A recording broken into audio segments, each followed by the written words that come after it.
अब हम पढ़ेंगे। हमने जैसे कि संविधान का आर्टिकल 12 और आर्टिकल 13 दोनों पढ़ लिया है ना, आप लोग जानते हैं। लेकिन मैंने कहा था कि मैं इसके बाद केस बताऊंगी, तो ये है हमारा केस लॉ, जो कि अनुच्छेद 12 राज्य को बताता है कि राज्य क्या है। लेकिन ये एक इम्पोर्टेंट केस लॉ है। इसके बाद हम एक और केस लॉ पढ़ेंगे, जिसके बाद आपको राज्य की इंफॉर्मेशन, जो राज्य के प्रति जो डाउट रहेगा वो कम्प्लीटली क्लियर हो जाएगा। ठीक है, देखिए मद्रास अनुच्छेद 12 राज्य हम पढ़ रहे हैं। किसलो मद्रास विश्वविद्यालय में नाम शांताबाई 1954 का मामला है। ठीक है, मद्रास विश्वविद्यालय बनाम शांताबाई, ये केस का नाम है मद्रास विश्वविद्यालय बनाम शांताबाई।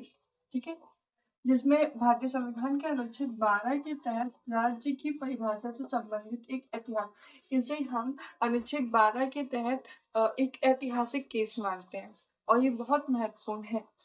मुख्य बिंदु अगर हम इसके देखें तो विवाद, शांताबाई नाम के छात्रा को विश्वविद्यालय में प्रवेश नहीं दिया गया।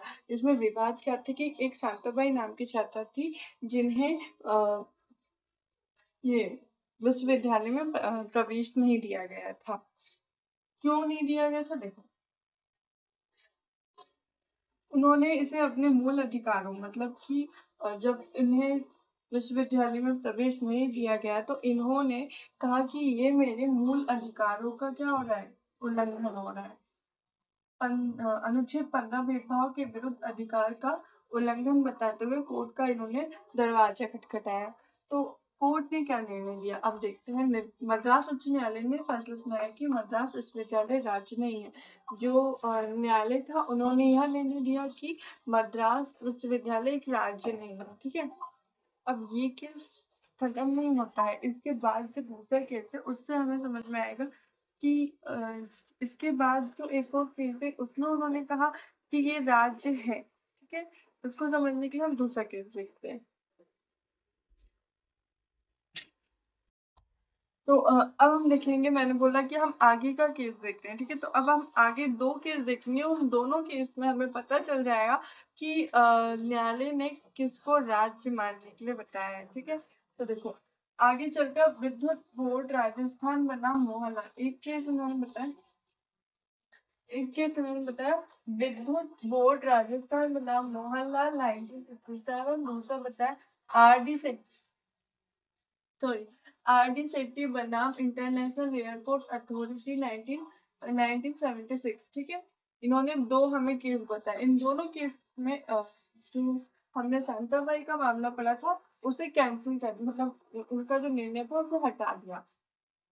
केस इम्पोर्टेंट है दोनों। ठीक है, इसके मामले में इन दोनों के मामले में सुप्रीम कोर्ट ने शांताबाई के मामले में इस संकुचित दृष्टिकोण को बदल दिया। कौन सा दृष्टिकोण?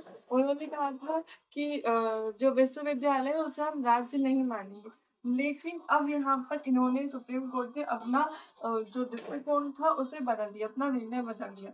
उन्होंने कहा अब विश्वविद्यालय और सरकारी नियंत्रण वाली अन्य संस्थाएं भी विश्वविद्यालय और सरकारी जो भी संस्थाएं हैं वो सब राज्य माने, अनुच्छेद 12 के तहत राज्य मानी जाती हैं। तो समझ में आ गया कि अब सुप्रीम कोर्ट ने क्या कहा कि जो भी संस्थाएं हैं या जो भी विश्वविद्यालय उन्हें भी हम राज्य मानेंगे।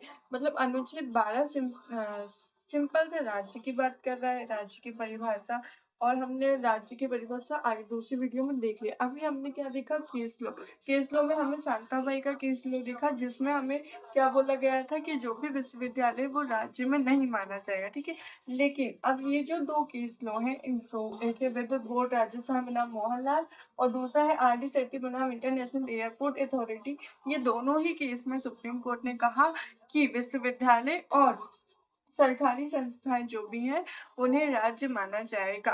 तो मुझे लगता है कि आपको ये जो प्रॉब्लम होगी अनुच्छेद 12 राज्य समझने में वो अब क्लियर हो गई होगी। और मैं इसी तरह इजी मेथड से कुछ ट्रिक से समझाती हूँ। अगर आपको वीडियो अच्छी लगती है तो प्लीज़ लाइक करो, सब्सक्राइब करो। Thank you.